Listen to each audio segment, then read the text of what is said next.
According to a recent study, 65%, that's a big number, 65% of our conversations are consumed of stories and gossip. 65% stories and gossip. Did you hear about what Bobby's going through? You heard about what she's working now? Do you know what they went through? You know they're getting married, right? I think they lost. Hey, let me tell you a story about what happened earlier today. Everything's about story. But sometimes in the world of business, we become so logical because it's number, hitting, deadline. You forget that so many challenges in our personal life business, so many of them can be handled by stories, but sometimes people forgot how to tell stories. Today, we're going to talk about the art of storytelling.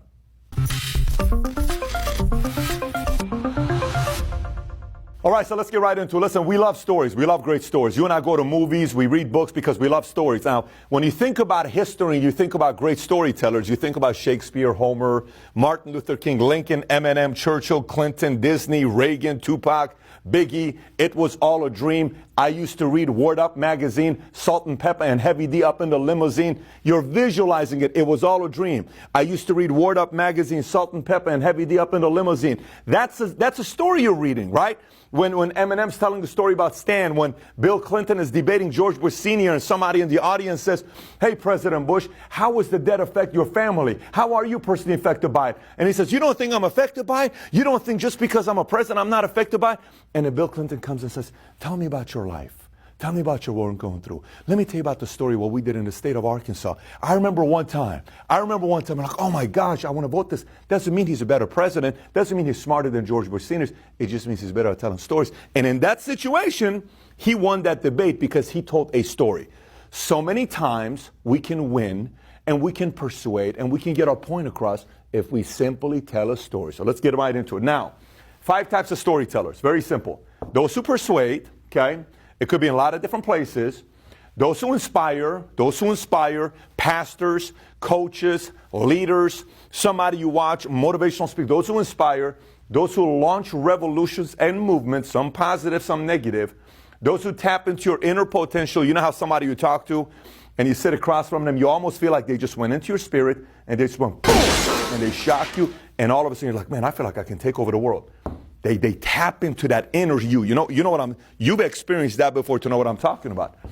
Those who manipulate, and these are con artists, but these are all storytellers. I'm not giving you just the good or, all storytellers are perfect, but these are 5 ways people tell stories. Now, the part about storytelling that's changed the game is, obviously in 1450 things changed when it was printing press, because before we would just talk a lot and it was all about conversations. Then we started telling stories through writing. Obviously, the printing press made it where we can do mass distribution of storytelling. Then came, the camera, so now a motion picture camera, and then TV came in 1925, and now we watch TV, and then radio, and today it's social media, blog. It's so. By the way, if you look at anybody on social media that's winning, if you look at anybody in Hollywood that's winning, if you look at anybody that's a writer that's winning, you will find somebody that's a great storyteller. If you look at anybody in politics that ends up winning, I promise you'll find somebody that's better at telling stories than other people are. It's storytelling, right? Now, elements of a great storyteller. I got a few points here here for you. Number 1, they create anticipation. Like you're like, oh my gosh, what's about to happen here? Like I want to watch Hamilton, right? And I'm sitting, I'm like, what's about to happen? And I'm like, this guy, if you ever see the guy that produced the whole Hamilton show, he's brilliant. The way he gets so excited, it's like anticipation. You're like, I want to see what happens here. There's a certain level of anticipation of a great storyteller. Building curiosity, surprise. Hey, let me tell you about the story, son. So there was this one guy, and he goes in, and as he's going through this place in the forest, and all of a sudden he heard a noise, but he didn't know what the noise was. So he kind of backed up a little because he was afraid. Then he came and he looked, and he was alone. He didn't know what to do, but he felt curious. So he went there, and then all of a sudden, it's like, that's the surprise part. Just like you're telling stories to your kids sometimes, right? Details. The key is details. Here's where I was at. This is what the place looked like. Like I was telling a story earlier when I was talking about I'm sitting in a car many years ago, a situation where my sister is sitting on the front right and my dad's in the driver's seat, and we're in front of Video 2020, okay, in Glendale, off of Glendale. There's an IHOP over here, International House of Pancake. There's a church over there. Right across the street was Virgil's, and this is Glendale and Doran Street, and we're in the car. It's pouring. It's absolutely pouring, and my sister and my dad are having I'm in the back seat. My sister and my dad are having a conversation. My dad says, you know, I'll help you get a car in Mazda 626. And I'm just going through this whole, by the way, let me tell you how old I was. I was 15 years old, 14 years old, 25 years ago. But I remember the details, right? Because stories are about the details. And a lot of times when you're telling the story, sometimes people tell way too many details, but you got to tell me enough story while I'm like there with you. I'm like, oh my gosh, I know exactly where he's at. Great storytellers know how to get the details out to you. Ebb and flow of your speech, the volume, like knowing when to go up, when to come down.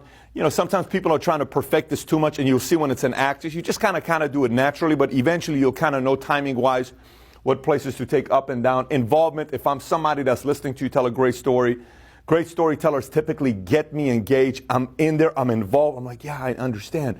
I know what you're talking about. I'm involved with your great story. Like, if I hear a great storyteller, and I'll sit there and I'll catch myself, I'm like, yeah, that's right. And I'm involved, I'm engaged, I'm in it, because it's a reflection of a great storyteller that's gotten my attention and my involvement within the story. Energy is very infectious, especially when somebody tells a story. And sometimes energy, people think you have to be hype and all this other stuff. There are very powerful storytellers where you feel their energy, but they're not here. Clinton's energy is a different energy, but it's high energy, right? Obama's energy is a high energy in his own way. Some people tell stories in different ways, but they have a certain energy that you feel. Timing, knowing when to drop this fact and when to drop to this, when to do this. There's a lot of timing things when you're telling stories. Number 8 is painting a picture, imagination, visualization. Imagine. I want you to think about this. I want you to visualize it. I want to think about one day, what if? These words that are used that tap into our imagination. 9, show feelings. I remember Mari and I were having a conversation together today, and I told him, I said, you know, I don't like to cry when I give a speech. I get very upset on myself when I cry when I give a speech, because for me, it's almost like using it as a tactic. And I've spoken, I don't know how many thousands of times, because I speak regularly to audiences, right? And I can tell you I've cried 5 times. And I was telling him a story. I said, 3 of the 5 times I cried was because of one person in my life. And I was telling him about this person that I'm going back with, right? I said, but when I think about this person, it produces a certain feeling for me that I go there. And when I feel it, the audience feels it, because you will know when somebody goes and taps into a certain feeling, everybody else feels it. But you got to be able to use your feelings. You know, if in that moment you were upset, show me that you were upset. If in that moment you were joy, show me you were. If in that moment you were angry, if you were curious, if you were afraid, if you were insecure, show it to me. I want to feel it. I want to know that what you're telling me, I can feel it as well. You can't act that part. I want to know about it. You got to show the feelings when you're telling that. Number 10, body language. Your body language is, you know, hand movement, and eventually this becomes natural, but body language, body's moving. And then 11 is climax. Very similar to many other aspects of our lives where there's a climax. Like, oh my gosh, that was amazing. The end of the story's got to have a climax. Oh my gosh, what a story. Are you kidding me? What a story. And by the way, here's the key of a great story. A great story is one that's retold. A great story is one that's retold. Here's what happens.